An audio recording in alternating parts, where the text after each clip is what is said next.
इसरो ने श्रीहरिकोटा से space docking experiment SpaDeX mission का किया सफल लॉन्च। केंद्रीय मंत्री डॉक्टर जितेंद्र सिंह ने कहा, पूरी तरह स्वदेशी इस मिशन से भविष्य में भारत की अंतरिक्ष खोज और अनुसंधान को मिलेगा बल।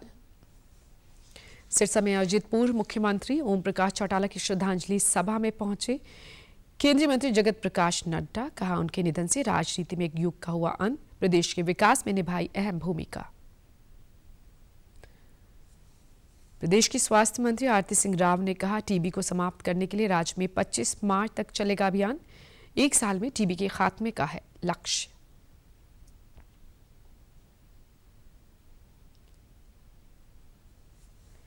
नए साल के जश्न को देखते हुए पुलिस ने की तैयारियां, यातायात के पुख्ता प्रबंध, हुड़दंग करने वालों पर होगी सख्त कार्रवाई।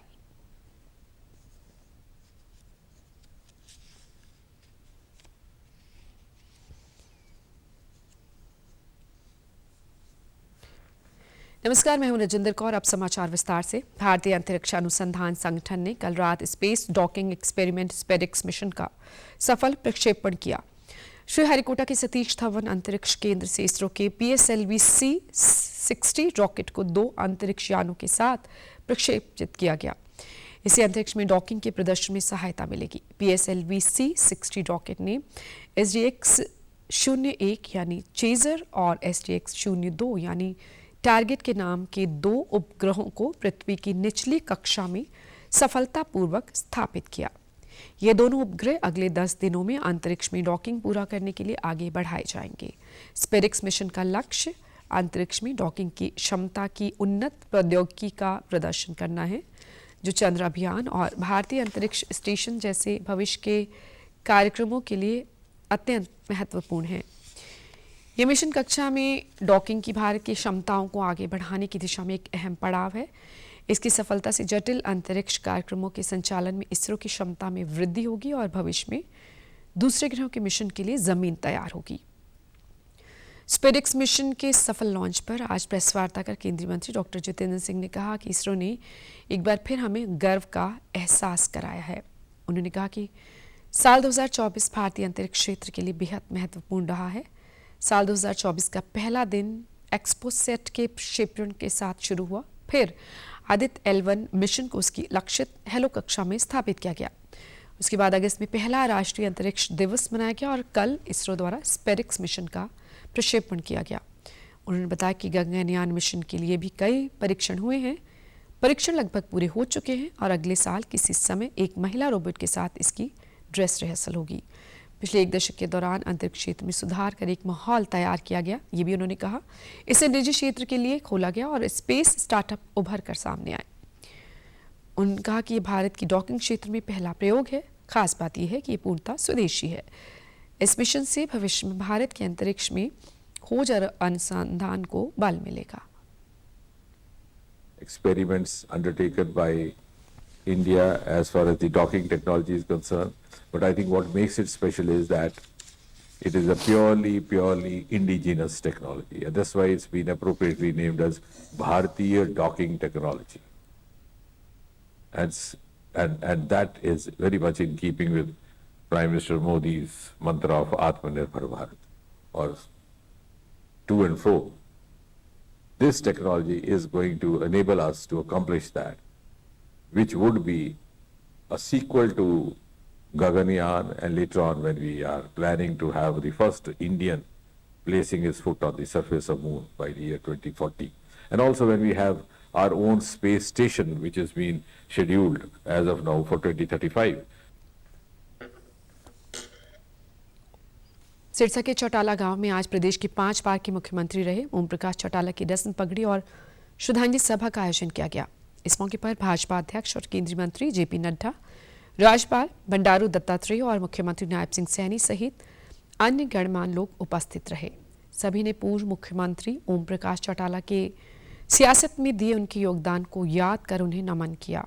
केंद्रीय मंत्री जगत प्रकाश नड्डा ने ओम प्रकाश चौटाला को स्मरण करते हुए कहा कि उनके जाने से राजनीति में एक युग का अंत हुआ है। वे एक जिंदा दिल इंसान थे जो हर वर्ग की आवाज बने। उन्होंने हरियाणा को विकसित राज्य बनाने में अहम भूमिका निभाई। ये संपूर्ण हरियाणा के लिए और प्रदेश के लिए एक बहुत ही दुखदाई खबर है। उनका निधन एक तरीके से राजनीतिक क्षेत्र में एक युग का अंत है। फिर चाहे वो मेहनतकश मजदूर की बात हो, फिर चाहे वो मध्यम वर्ग के लोगों की बात हो, सबके लिए चौधरी ओम प्रकाश चौटाला जी हमेशा उनकी आवाज बन करके रहे, यह हमने देखा है।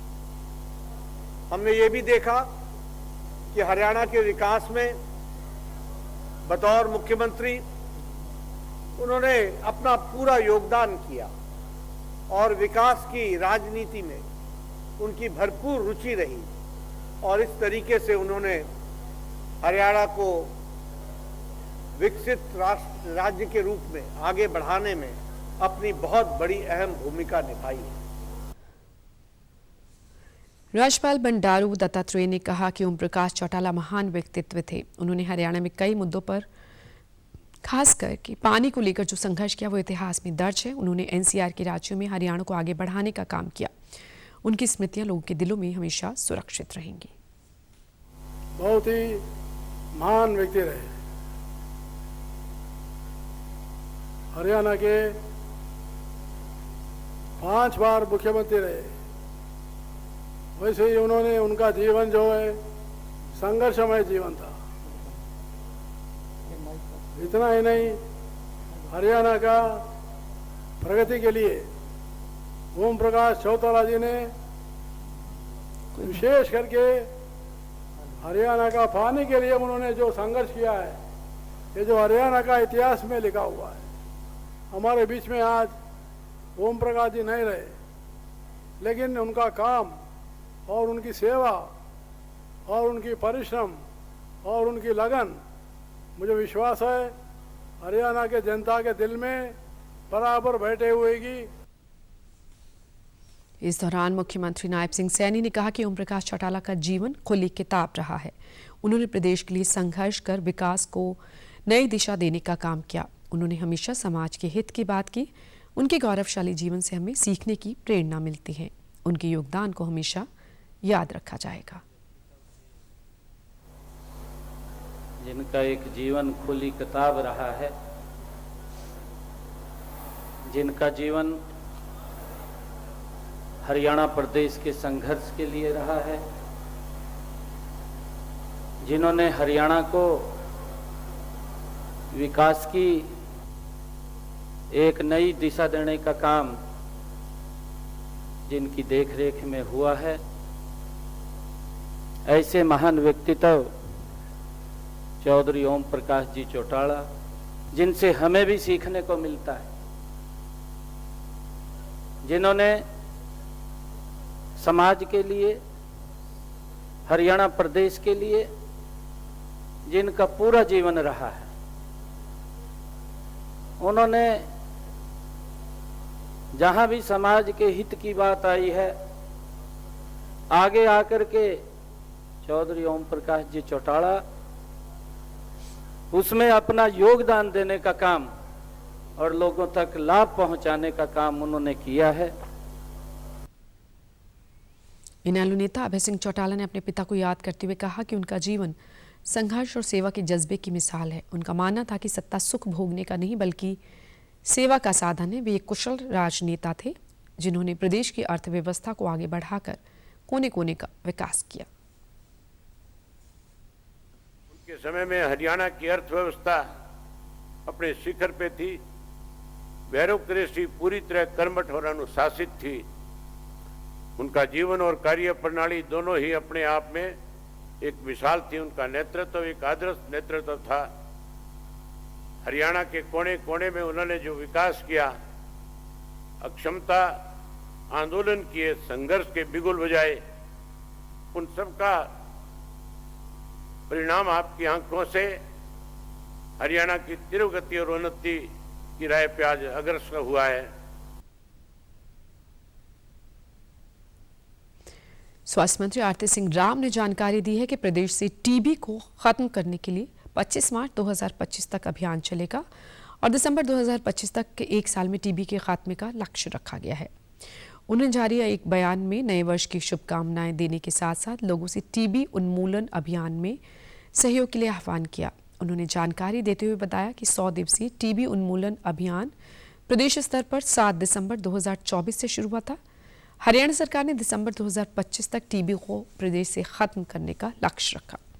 उन्होंने बताया कि इस अभियान के दौरान स्वास्थ्य विभाग की टीम प्रत्येक जिले में जिला कारावास से लेकर शहर और गांव में जाकर टीबी मरीजों की पहचान कर रही है। इसमें टीबी युक्त पाए जाने वाले मरीजों को सरकार की योजना के तहत जांच और दवाइयां मुफ्त में उपलब्ध करवाई जा रही हैं। उन्होंने बताया कि निक्ष पोषण योजना के तहत टीबी के मरीजों को सरकार इलाज करने के लिए प्रतिमाह 1000 रुपये प्रोत्साहन राशि भी देती है। उन्होंने राज्य के नागरिकों से भी आह्वान किया कि प्रदेश भर में चलाए जा रहे टीबी मुक्त अभियान के तहत स्वास्थ्य की जांच के लिए आगे आएं। नागरिक अपने स्वास्थ्य की जांच जरूर करवाएं और स्वास्थ्य विभाग की टीम का सहयोग करें। सभी के सहयोग से ही हम अपने अगले 1 साल में प्रदेश से टीबी को खत्म कर पाएंगे। राजस्व एवं आपदा प्रबंधन मंत्री विपुल गोयल ने राजस्व अधिकारियों को निर्देश दिए हैं कि वे गिरदावरी के काम में तेजी लाएं और राज्य के विभिन्न जिलों में हाल ही में हुए ओलावृष्टि से हुए फसल क्षति का सटीक आकलन करें। वे कल बैठक कर राजस्व एवं आपदा प्रबंधन विभाग के कार्यों की समीक्षा कर रहे थे। उन्होंने निर्देश दिया कि गिरदावरी प्रक्रिया तेजी से पूरी की जाए और राजस्व अधिकारी प्रभावित जिलों में फसल क्षति की सीमा का तुरंत आकलन करना शुरू करें। उन्होंने कहा कि इन महत्वपूर्ण कार्यों में किसी भी प्रकार की देरी या लापरवाही बर्दाश्त नहीं की जाएगी। उन्होंने ओलावृष्टि के कारण नुकसान झेलने वाले किसानों को राज्य सरकार से समय पर मुआवजा और सहायता मिलनी चाहिए, ये भी कहा। उन्होंने राज्य की अग्नि और आपातकालीन सेवा प्रणाली को भी आधुनिक मानकों के अनुरूप विकसित करने की तत्काल आवश्यकता पर बल दिया। उन्होंने कहा कि आपातकालीन सेवाओं को आधुनिक बनाकर जान माल के नुकसान से बचा जा सकता है। उन्होंने अधिकारियों को अग्नि और आपातकालीन सेवाओं के मौजूदा बुनियादी ढांचे का गहन मूल्यांकन करने और प्रणाली में मौजूदा खामियों को दूर करने के लिए एक व्यापक योजना तैयार करने के भी निर्देश दिए। लोहारू के एक कॉलेज में पढ़ने वाली दलित बेटी की खुदकुशी के मामले में आज सामाजिक न्याय एवं अधिकारिता मंत्री कृष्ण बेदी ने कहा कि दोषियों के खिलाफ कार्रवाई की जा रही है।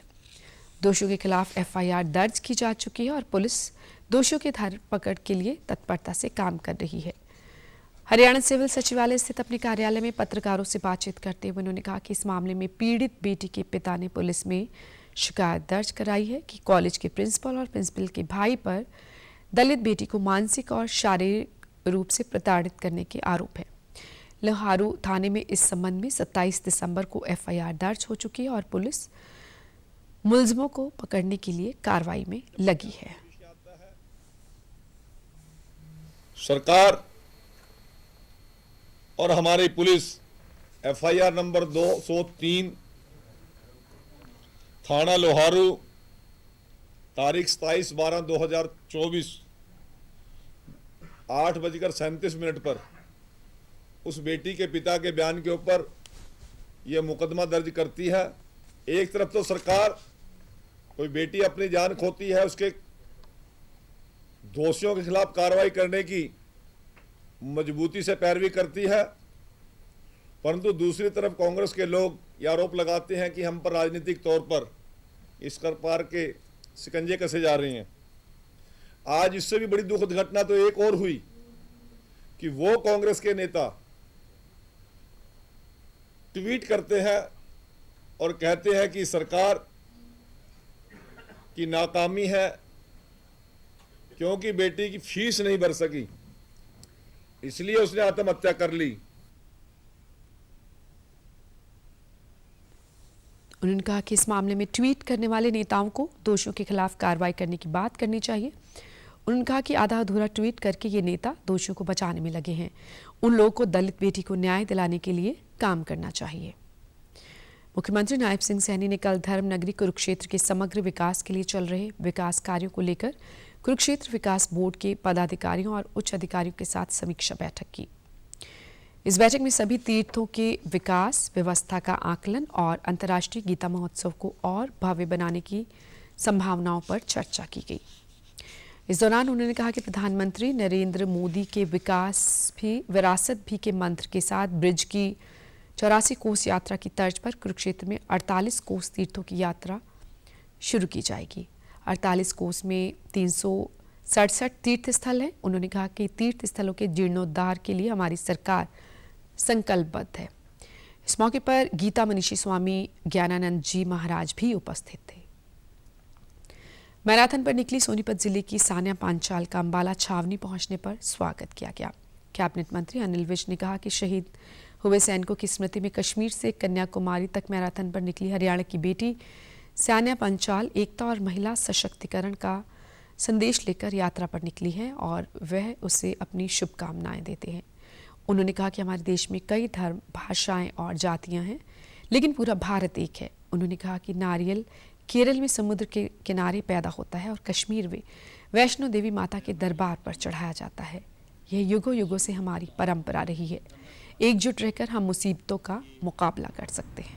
पैदल यात्रा कर रही है, मैराथन कर रही है। इनका मकसद है कि महिलाओं को भी आगे आने के पूरे स्थान मिले और बताने के लिए कि हमारे देश में चाहे भिन्न भिन्न धर्म हो, भिन्न भिन्न भाषाएं हों, भिन्न भिन्न जातियां हों, परंतु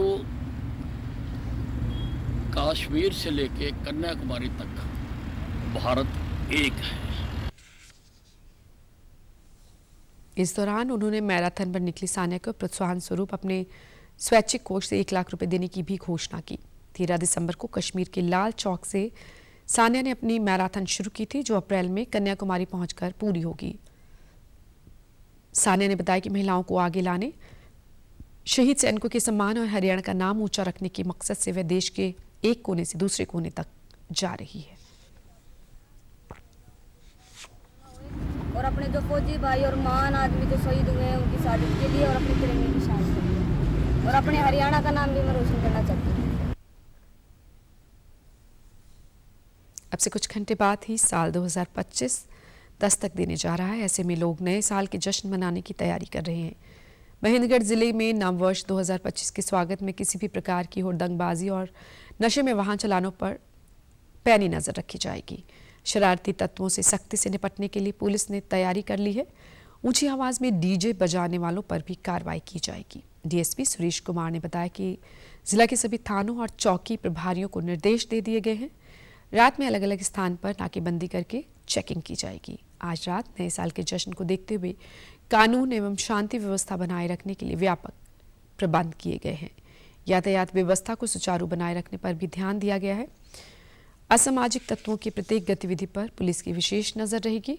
उन्होंने नागरिकों को नए साल के जश्न के दौरान यातायात नियमों का सख्ती से पालन करने की सलाह देते हुए कहा कि नशे में गाड़ी चलाने, स्टंट करने वालों के खिलाफ पुलिस कड़ी कार्रवाई करेगी। उल्लंघना करते हैं तथा हुड़दंग मचाते हैं, तो हम लोगों से अपील करते हैं कि वो ऐसा ना करें, बड़े हर्ष और उल्लास से नववर्ष मनाएं। हमारी उन लोगों को शुभकामनाएं हैं, लेकिन ट्रैफिक के नियमों का उल्लंघन ना करें तथा सुचारू रूप से सारी प्रणाली चलती रहे। हमने सीमावर्ती राज्यों से लगते हुए जगहों पर नाके लगाए हैं तथा दूसरे जिलों से लगती हुई सीमाओं पर भी पुलिस नाके लगाए हुए हैं। लोग नियमों के उल्लंघन न करें तथा उल्लंघना करने वालों के विरुद्ध सख्ती से पुलिस निपटेगी, इसके हमने पुख्ता इंतजाम किए हैं। पुलिस महानिदेशक शत्रुजीत कपूर के द्वारा शुरू की गई मुहिम पुलिस आपके द्वार अभियान के तहत डीसीपी कुलदीप सिंह फरीदाबाद के एनआईटीडी ब्लॉक पार्क पहुंचे। इस दौरान उन्होंने ट्रैफिक नियमों, कानून व्यवस्था सहित साइबर अपराध के बारे में लोगों को जागरूक किया। तो वहीं कानून व्यवस्था के लिए पब्लिक पुलिस पार्टनरशिप की सामूहिक शपथ भी दिलाई। इस मौके पर स्थानीय लोगों की समस्याओं से भी उन्हें अवगत करवाया गया। डीसीपी ने बताया कि नववर्ष को देखते हुए आज भीड़ भाड़ वाले स्थानों जैसे मॉल, पार्क, होटल आदि जगहों पर नजर रहेगी और साथ ही ड्रंक एंड ड्राइव अभियान भी विशेष रूप से चलाया जाएगा। बिल्कुल, आज 2024 का जो लास्ट डे है, ये जहां एक हमें पॉजिटिव उम्मीद दे रहा है कि कल को एक नया सवेरा आएगा, तो उसमें थोड़े से चैलेंजेस भी ये रहते हैं कि यंगस्टर्स कहीं ना कहीं कुछ न्यूसेंस ऐसी कर जाते हैं। तो उसी को लेके मैं पेरेंट्स से उनके गुजारिश ये करूंगा कि बिना माँ बाप की जो है नज़र में आए हुए भी चोरी छिपे ऐसी चीज़ें पार्टी में जाके उस तरह से ये करते हैं, ले लेते हैं, कंज्यूम कर लेते हैं और फिर वो लगातार उस चक्कर में पड़ जाते हैं। तो पेरेंट्स जो है उनको कंसिस्टेंटली नज़र बनाए रखें, खास करके आज के दिन। पुलिस की तरफ से हम अलग अलग नाकेस कुछ हमने आइडेंटिफाई किए हैं पॉइंट्स, जहाँ पे इस तरह की, जैसे कुछ मॉल हो गया यहाँ की अगर बात करें पास की, वहाँ कुछ फुटफॉल ज़्यादा हो सकता है, कोई गार्डन्स हैं या इस तरह के बड़े रेस्टोरेंट्स हैं, तो वहाँ हम थोड़ा सा जो ठेका वाले पॉइंट्स हैं या जो अहाता बने हुए हैं जहाँ हम एक्सपेक्ट कर रहे हैं कि इस तरह की, क्योंकि वो सब लेके हम काफ़ी सजग हैं और अपने पॉइंट्स हमने बढ़ाए हैं। नूह में नव वर्ष के जश्न को लेकर पुलिस प्रशासन पूरी तरह से अलर्ट है और हुड़दंगियों से निपटने के लिए पूरी तैयारी की गई है। पुलिस प्रशासन द्वारा किसी भी शरारती तत्व से सख्ती से निपटने की बात कही जा रही है। जिले में 13 इंटरस्टेट नाके लगाए गए हैं। इसके अलावा ड्रंक एंड ड्राइव करने वाले वाहन चालकों से निपटने के लिए ट्रैफिक थाना प्रभारी को हिदायत दी गई है। पुलिस प्रशासन ने कहा कि किसी भी प्रकार के होटल या सार्वजनिक स्थान पर हुड़दंग बर्दाश्त नहीं किया जाएगा।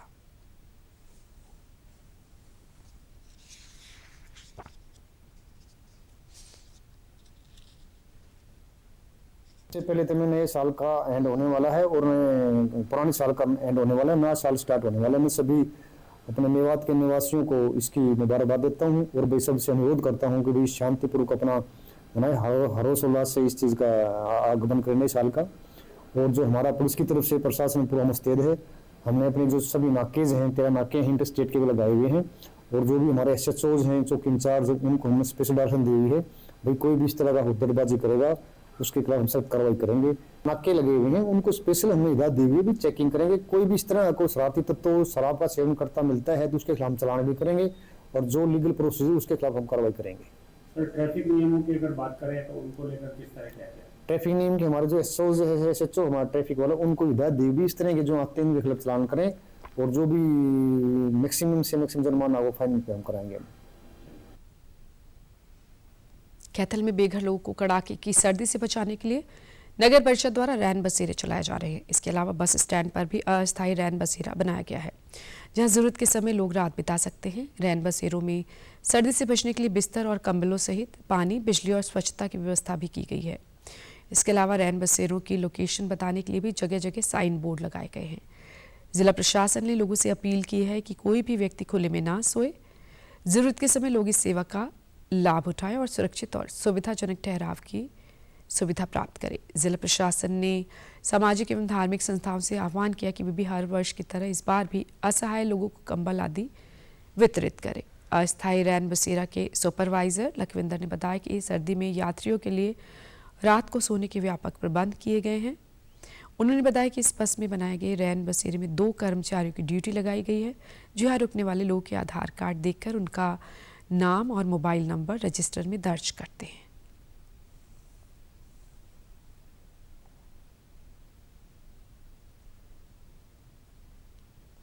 जो सरकार के आदेश आए थे, रैन बसेरा बस स्टैंड पर बस खड़ी करी है हमने, 10 बिस्तर यहाँ पे लगाए हैं, रजाई है, गद्दे, कंबल है।